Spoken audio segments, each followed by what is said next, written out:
Bonjour à tous, hein. Je vais refaire pour le semis de laitue. Maintenant c'est terminé, on ne sème plus dans les maisons, hein, c'est fini. Donc vous pouvez utiliser un bec comme ceci, ça vient d'une serre, mais le couvercle elle ne l'utilisera pas. Maintenant ça pousse dehors, sans couvercle, c'est plus la peine. Mais toutefois, vous mettrez, bien sûr, la chaleur elle commence à venir, j'espère. Mais il faut toujours mettre l'eau pour l'instant. Alors, là, à l'intérieur, il y a du terreau de semis que j'ai humidifié la veille, non pas là-dedans, mais dans un bac quelconque, bien humidifié. Ensuite, je l'ai mis là dans cette barquette, et puis j'ai damé légèrement, je dis bien légèrement, hein, pour régler, disons, le niveau du terreau. Voilà, légèrement, hein, en laissant tomber en EC. Bon, voilà. Après, je vais faire différents semis. Parce que n'oubliez pas que vous avez des laitues repiquées pour certains. Il va falloir continuer maintenant à faire des replants pour continuer le cycle. Autrement, vous allez vous en retrouver sans.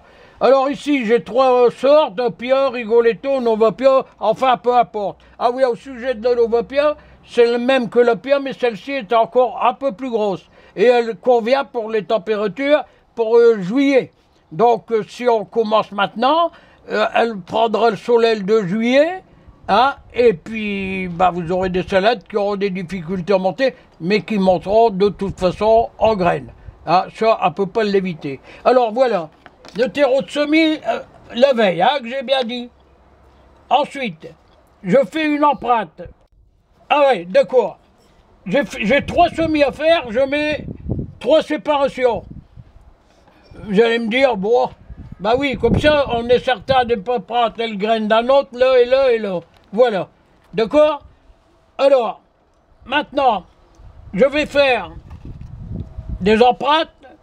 Alors, tout dépend, le nombre de laitues, tout dépend de ce que vous avez comme terrain en potager et combien vous voulez en faire. Bon, alors, un exemple. Je fais une empreinte avec un petit morceau de bois, peu importe, pas profond, 5 mm de profondeur indacée. Voilà, comme ceci. Le nombre que vous voulez, j'ai bien dit. Naturellement, je ne vais pas tout faire. Hein. Alors ici, je prends de la pierre. Vous voyez, moi, c'est mes contenants. Je garde mes graines là-dedans, c'est bien étanche. Voilà. Je mets les graines dans la main. Je prends une graine avec une petite passe d'infirmière. Je dépose dans le trou. Préalablement fait. 5 mm de profondeur, pas plus. Je dépose. Attendez, hein, celle-là, elle n'a pas voulu venir. Voilà. Une autre.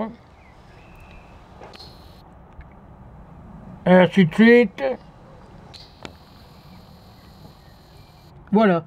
Et naturellement, on continue le semis. Bon, supposons que tout soit fait, les trois variétés. Ce sera toujours la même technique. Et puis vous voyez, soit avec ma petite passe ou bien qu'est-ce que vous voulez, je repousse le terreau dessus la graine. Mais légèrement, hein. Voilà, légèrement. Et ainsi de suite, voilà. Sur la totalité, naturellement, de votre contenant. Après, comme ça a été mouillé modérément, il ne faut plus arroser. Il faudra arroser quand la germination aura eu lieu. Alors, je vais vous faire voir ça, c'est le semis. Maintenant, on va passer à une germination. Là, ici, vous avez une germination.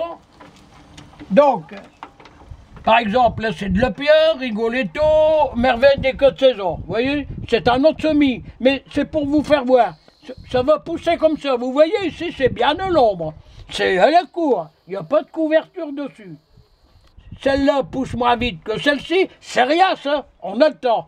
Donc, on va obtenir des plants. Ça, il n'y a plus de question qui file ou qui s'étiole. Hein. C'est fini. C'est dehors. Et la nuit, dehors aussi, à condition qu'il ne pleut pas dessus. Naturellement, il faut le mettre à un abri, mais à la lumière, comme ça. Voilà. Ensuite, on va prélever des plants quand ils seront développés à une hauteur d'environ 3 cm.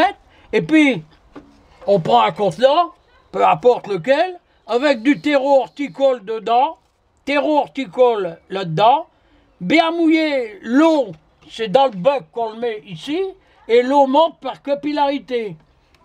Et le plan que j'ai prélevé là, je le repique ici dedans. Et n'oubliez pas qu'en repiquant, la laitue doit flotter. Ça, je l'ai déjà dit, mais je répète, c'est normal. Parce que si vous le serrez au collet, votre laitue aura tendance à monter. C'est comme vous, si on vous serre le gorge, va vous tirer la tête. Bah ici, ça sera le même.